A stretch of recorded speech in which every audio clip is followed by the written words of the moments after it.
வணக்கம் சொந்தங்களே! இன்னைக்கு நம்ம சேனல்ல பார்த்தீங்கன்னா, ஈச்சர்ல 548 ஏர் கூல்டு டிராக்டருடைய ஸ்பெசிஃபிகேஷன்ஸ் தாங்க வந்து பார்க்க போறோம். இந்த டிராக்டருடைய ஹெச்பின்னு பார்த்தீங்கன்னா, 49 ஹெச்பி வரும். ஈச்சர்ல இது பார்த்தீங்கன்னா, ஏர் கூல்டு இன்ஜின்ங்க. 3 சிலிண்டர் வரும். இந்த வண்டியோடைய சிசி அப்படின்னு பார்த்தீங்கன்னா, 2945 சிசி வருதுங்க. மத்த பிராண்டு கூட கம்பேர் பண்ணும்போது, சிசி வந்து பார்த்தீங்கன்னா, கொஞ்சம் கம்மியா இருக்கு. இதே பார்த்தீங்கன்னா, அர்ஜுன் 555ல 3054 சிசி தந்திருக்காங்க. அதுவுமே பார்த்தீங்கன்னா, கிட்ட 49 ஹெச்பி தான் வரும். அடுத்து சோனாலிகா 745ல பார்த்தீங்கன்னா, 3065 சிசி தந்திருக்காங்க. அடுத்து ஸ்வராஜ் 744 எக்ஸ்டில பார்த்தீங்கன்னா, 3478 சிசி தந்திருக்காங்க. நியூ ஹாலண்ட் 5510ல பார்த்தீங்கன்னா, 2931 சிசி தந்திருக்காங்க. இதே வந்து பார்த்தீங்கன்னா, ஆர்பிஎம்னு பார்க்கும்போது, ஆர்பிஎம்ல மத்த பிராண்ட கம்பேர் பண்ணும்போது, கொஞ்சம் எக்ஸ்ட்ரா 100 ஆர்பிஎம் வந்து எக்ஸ்ட்ரா தந்திருக்காங்க. ஈச்சர்ல பார்த்தீங்கன்னா, 548 2200 ஆர்பிஎம் வரும். இதே அர்ஜுன் 555 பார்த்தீங்கன்னா, 2100 ஆர்பிஎம் தான் வரும். சோனாலிகா 745 பார்த்தீங்கன்னா, 1900 ஆர்பிஎம் வரும். 744 எக்ஸ்டி பார்த்தீங்கன்னா, 2000 ஆர்பிஎம் வரும். நியூ ஹாலண்ட் 5510 பார்த்தீங்கன்னா, 2100 ஆர்பிஎம் வருங்க. கிளட்ச் பார்த்தீங்கன்னா, சிங்கிள் அண்ட் டியூவல் கிளட்ச் 2மே வந்து இருக்குதுங்க. கியர் டைப்புன்னு பார்க்கும்போது உங்களுக்கு side shift with partial constant mesh gear பாக்ஸோட இருக்குதுங்க. 8 ஃபார்வர்டு 2 ரிவர்ஸ் கொண்ட கியர் பாக்ஸ் இருக்குது. உங்களுக்கு டயர் ஆப்ஷனில் பார்த்தீங்கன்னா, பேக் டயர் வந்து ஸ்டாண்டர்ட் சைஸுங்க. 14.9க்கு 28 சைஸ் டயர் வந்துடும். ஃப்ரண்ட் பார்த்தீங்கன்னா, 6க்கு 16 இருக்குது. அப்படி இல்லை அப்படின்னா ஆப்ஷனில் 750க்கு 16ங்கிற சைஸ் வந்து நம்ம போட்டுக்கலாம்.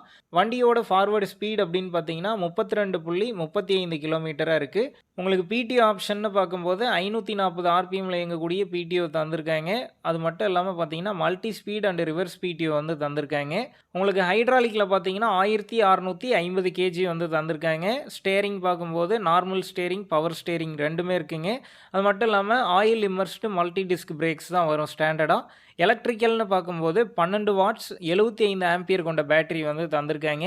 வண்டியோட ஓவரால் லென்த் அப்படின்னு பார்த்தீங்கன்னா, 3650 எம்எம்மாக இருக்குது.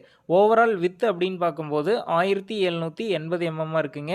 ஓவரால் ஹைட் அப்படின்னு பார்த்தீங்கன்னா, 2210 எம்எம்மாக இருக்குது.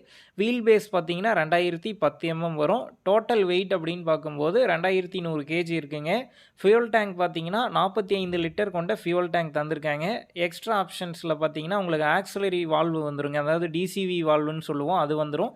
அது மட்டும் இல்லாமல் கம்பெனி ஃபிட்டட் ட்ராபாரும் டாப் லிங்க்கும் வந்துருங்க. இது எல்லாமே ஓகே. ஓரளவுக்கு வந்து ஆப்ஷன்ஸ் வைஸ் வந்து இப்போதைக்கு தேவையான அளவுக்கு வந்து கொடுத்துருக்காங்க. இதுக்கு மேலே ஆப்ஷன்ஸும் நம்ம வந்து ஒரு நார்மல் யூசேஜுக்கு வந்து எதிர்பார்க்க தேவையில்லைங்க. ஏன் அப்படின்னா, டியூவல் கிளட்ச் இருக்குது, மல்டி ஸ்பீடு பிடிஓ இருக்குதுங்க. அது மட்டும் இல்லாமல் 8 ஃபார்வர்டு 2 ரிவர்ஸ் கொண்ட கியர் பாக்ஸ் இருக்குது. நான் வந்து ரொம்ப வைட் ரேஞ்சான இம்ப்ளிமெண்ட்ஸ்லாம் வந்து யூஸ் பண்ண மாட்டேன். நார்மல் ஒரு ரொட்டாவேட்டர் 5 கொத்து 9 கொத்து ட்ரெய்லர் இதோட நிறுத்திக்குவேன் அப்படின்னா, நீங்கள் தாராளமாக இந்த வண்டி எடுக்கலாங்க. இந்த வண்டியோட ரேட் அப்படின்னு பார்க்கும்போது, மெயினாக பார்த்தீங்கன்னா, இந்த டிராக்டருடைய ரேட்டுக்காக தான் பார்த்தீங்கன்னா, இன்றைக்கி இந்த ஸ்பெசிஃபிகேஷன் வீடியோ போடுறேன். இந்த வண்டியோட ரேட் அப்படின்னு பார்த்தீங்கன்னா, உங்களுக்கு அப்ராக்சிமேட்டாக 7,60,000 வரைக்கும் இருக்குங்க.